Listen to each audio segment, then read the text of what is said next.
about 2 years too long. I don't think this is a mistake they made. If they'd have done it in week 6, it'd have been different. No.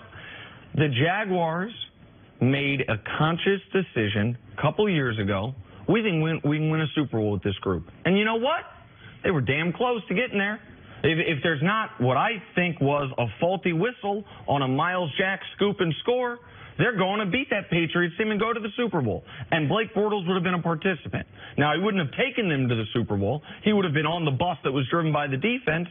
But then after that, they were deluded by what 10 wins actually was.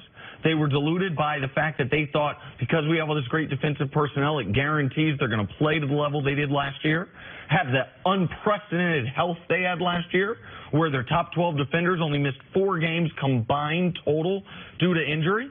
And they ran it all back. They extended Blake Bortles with no backup plan, because if Blake Bortles is your quarterback, you're going to have a quarterback controversy if you have a legitimate backup. If you bring in Teddy Bridgewater, people are going to clamor for him because Blake's not good.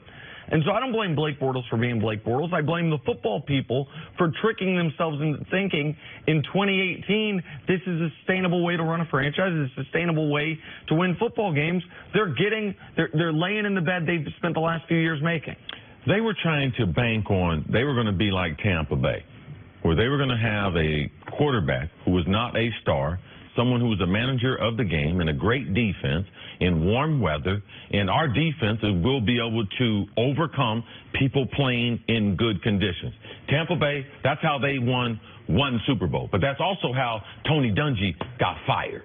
All right? They fired him before they won that Super Bowl. Brought in John Gruden with Tony Dungy's personnel. That next year, offensively, they were just enough to be able to get past the Oakland Raiders in that. So Jacksonville, that model doesn't work. They put so much money into their offensive line. They drafted Leonard Fournette, which that was a mistake.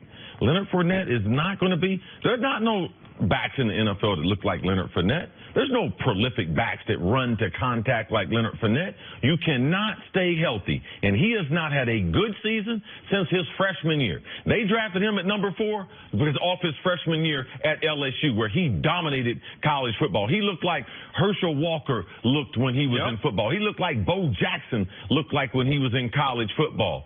But also, what kind of pro career do those guys have running the ball? And they played in the era where you could dominate being a big physical guy. So they made a number of bad decisions in who they were going to have at their quarterback and lack of competition that they brought in for Blake Bortles.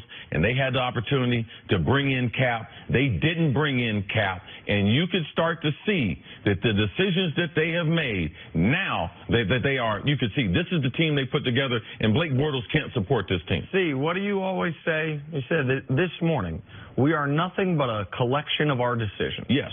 And the Jacksonville Jaguars, before they picked up Blake Bortles' 5th-year option, which then led to them extending him, before any of that, they had a fork-in-the-road moment in the draft 2 years ago. I'm glad you focused on it. They are at number 4. Mitch Trubisky, surprising to many people, is the first quarterback off the board. Chicago trades up to get him. He goes at number 2. You have Deshaun Watson, a national champion, sitting there, and Pat Mahomes, who people loved his measurables. And they went with the 6'3" bruising running back. Why? Because we got to have a great running back because Blake Bortles is our quarterback. Every decision was a circle that ended in Blake Bortles. That's what the Giants did, though. Well, but here's the difference. The Giants... And they banked on Saquon Barkley the way they banked on Leonard Fournette. Barkley's better than him. Barkley was better in college than him. Barkley catches the ball better than him. And they also had Odell. So you can't put 8 people in the ball. In Jacksonville, they don't have no wide receivers. And the Giants had the Jags did this before they'd ever had success with Bortles.